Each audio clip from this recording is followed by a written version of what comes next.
আসসালামু আলাইকুম। আজকের ভিডিওতে আমি আলোচনা করব নর্থ ম্যাসেডোনিয়ার কৃষি ভিসা বা ফার্ম ভিসা নিয়ে 2026 সালের যে আপডেট। তো অনেকেই জানতে চান যে কৃষি ভিসায় বেতন কত, কী ধরনের কাজ করতে হয়, বছরে কত মাস কাজ থাকে এবং এই কৃষি ভিসায় যাওয়ার আগে কি কি বিষয় জানা জরুরি। তো প্রথমেই বলি, নর্থ ম্যাসেডোনিয়ার কৃষি খাতে বাংলাদেশিদের কর্মীদের কিন্তু প্রচুর চাহিদা রয়েছে। বিশেষ করে ফল, সবজি, আঙ্গুরের বাগান, গ্রিন হাউস বা তামাক চাষে কিন্তু মৌসুমি আপনার শ্রমিক কিন্তু নর্থ ম্যাসেডোনিয়াতে নিয়োগ করা হয়। তো এবার আসি বেতনের কথায়। যে কৃষি শ্রমিকদের বা কৃষি পেশায় যারা নর্থ ম্যাসেডোনিয়াতে যাবেন তাদের বেতন কিন্তু সাধারণত 500 থেকে 700 ইউরোর মধ্যে হয়ে থাকে। তো অনেক প্রতিষ্ঠানে আপনার ওভারটাইম করলে কিন্তু আপনার বেতন আরও বাড়তে পারে। তো একটা বিষয় মনে রাখবেন, আপনার যে এগ্রিকালচার বা কৃষিকাজে কিন্তু আপনার ওভারটাইম কিন্তু এটা কিন্তু মাসলি থাকেই, ধরতে গেলে থাকেই। আপনি একটু যদি আপনি এগ্রিকালচারে কাজ করেন, দেখা গেল দিনে আপনার কমপক্ষে হলো 2-3 ঘন্টা, এটা কিন্তু আপনার ওভারটাইম কিন্তু থাকবেই।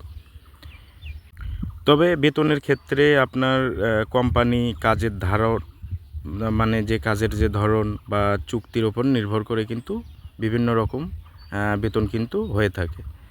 তো আপনি নর্থ ম্যাসেডোনিয়াতে গিয়ে কি কি কাজ করতে পারবেন এবং এগ্রিকালচারে আপনার কি কি কাজ হয়।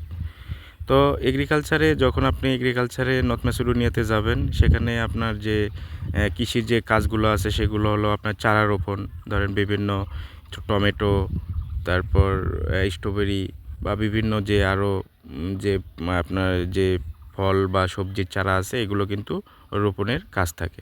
গ্রিন হাউসের কাজ, যেমন আপনার একটা বাসার আপনার কেয়ারটেকার হিসাবে যে কাজ করতে পারেন, এটাও কিন্তু এগ্রিকালচারের ভিতরে কিন্তু পড়ে থাকে। তারপরে আপনার যে আগাছা পরিষ্কার, যে গাছের যে যখন আপনি চারাটা রোপণ করলেন যে আগাছা পরিষ্কার, তারপরে সেচের কাজ মানে সেচ দেওয়া, জমিতে পানি দেওয়া বা ফসল বাছাই করা বা প্যাকেটিং করা বা খামারের সাধারণত রক্ষণাবেক্ষণ, এগুলোর কাজ হয়ে থাকে। অনেক সময় যারা আপনার দেখা গেলো যে আপনার ফার্মে কাজ করেন বা গরুর খামার, তারপরে ভেড়ার খামার, এগুলোতে কিন্তু আপনার যেমন ধরেন আপনার ঘাস লাগানো, ঘাস কাটা, এগুলো কাজ কিন্তু আপনার কিন্তু হয়ে থাকে। তাই একটা কথাই বলবো যে আপনার যে কৃষি যে খামার বা এগ্রিকালচারের যে কাজ, এগুলো কাজ কিন্তু অনেক আপনার পরিশ্রমের কাজ হয়ে থাকে এবং এই বিষয় থেকে কিন্তু আপনাকে এগ্রিকালচার বা ফার্মের কাজে যাওয়ার আগে কিন্তু আপনার মানসিক এবং শারীরিকভাবে অত্যন্ত প্রস্তুত থাকতে হবে কিন্তু। তো কাজের সময় কত? তো আপনার সাধারণত প্রতিদিন কিন্তু আপনাকে 8 ঘন্টা করে সপ্তাহে 5 থেকে 6 দিন কিন্তু আপনাকে কাজ করতে হবে এবং মৌসুমে কিন্তু যখন দেখবেন যে ওই কাজের যে মৌসুম মানে যখন আপনার মৌসুমি টাইম চলে বা যখন ওই কাজের প্রচুর চাহিদা থাকে, তখন কিন্তু আপনার ওভারটাইমের সুযোগ কিন্তু সবচাইতে বেশি থাকে। তো অনেক ভাই আমাকে প্রশ্ন করে থাকে যে ভাই, নর্থ ম্যাসেডোনিয়াতে আপনার কৃষিকাজে যদি আমি যাই, এই কাজটি আপনার বছরে কতদিন থাকে? এটা কিন্তু একটা গুরুত্বপূর্ণ প্রশ্ন যে আসলে এই কাজটি কতদিন থাকে। তো সাধারণত আপনার 6 থেকে 9 মাস কিন্তু আপনার এই কাজটি কিন্তু থাকে এবং কিছু নিয়োগ কর্মকর্তা আছে, আপনার কাজের পারফরম্যান্স যদি ভালো হয়, চুক্তি কিন্তু আপনার নবায়নযোগ্য সুযোগ থাকে এবং আপনি যখন 6 থেকে 9 মাস কাজ করবেন, বাড়তি যে 3 মাস আপনি কিন্তু এই 3 মাস কিন্তু আপনি কিন্তু বাইরে কোনো জায়গায় আপনি কিন্তু অন্যান্য জায়গায় কিন্তু আপনি পার্ট টাইম হিসেবে কিন্তু এই 3 মাস কিন্তু কাজ করতে পারবেন। তো অনেকে আবার বলে যে ভাই, এখানে কি মানে থাকা খাওয়ার সুবিধা আছে কি? যে থাকা খাওয়ার কি সুযোগ সুবিধা দেয়?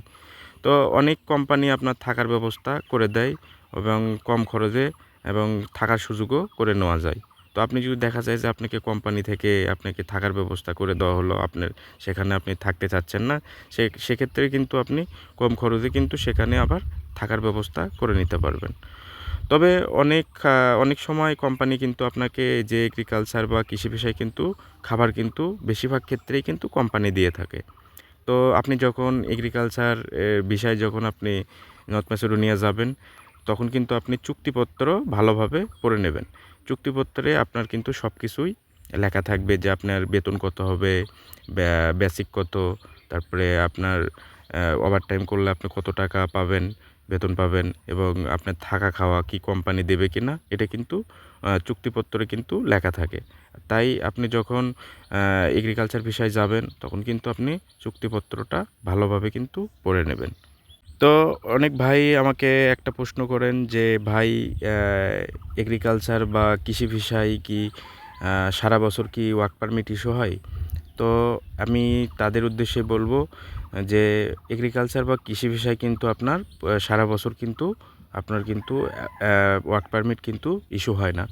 এর একটা নির্দিষ্ট যে সময় বা একটা মৌসুমি সময়ে কিন্তু আপনার কিন্তু এই অ্যাপ্রুভালগুলো কিন্তু ইস্যু হয়।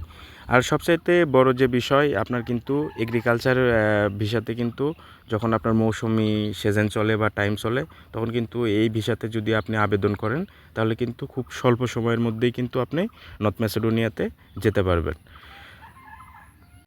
দেখা গেল যে আপনার যে কোম্পানি আপনাকে নিয়ে যাবে সে কোম্পানি তখন সে দেশের মিনিস্ট্রিতে যখন আবেদন করবে যে আমার জরুরিভাবে আমার একটা বাগানের জন্য আমার এইরকম 10 জন বা 20 জন আমার শ্রমিক দ্রুত প্রয়োজন, তখন কিন্তু দেখা যায় যে আপনার ওয়ার্ক পারমিট কিন্তু খুব দ্রুত কিন্তু ইস্যু করে দেওয়া হয়।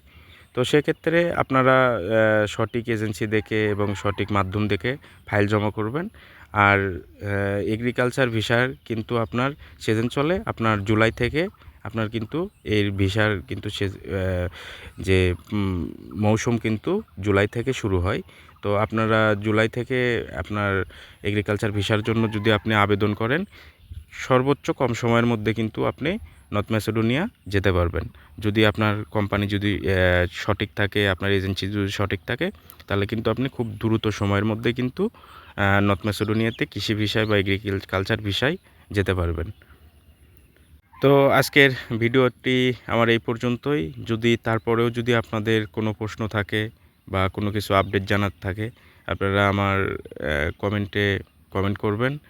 তো আমি আপনাদের সঠিক প্রশ্নের উত্তর দেওয়ার চেষ্টা করব। তো সবার জন্য শুভকামনা। সবাই ভালো থাকবেন, সুস্থ থাকবেন। আসসালামু আলাইকুম।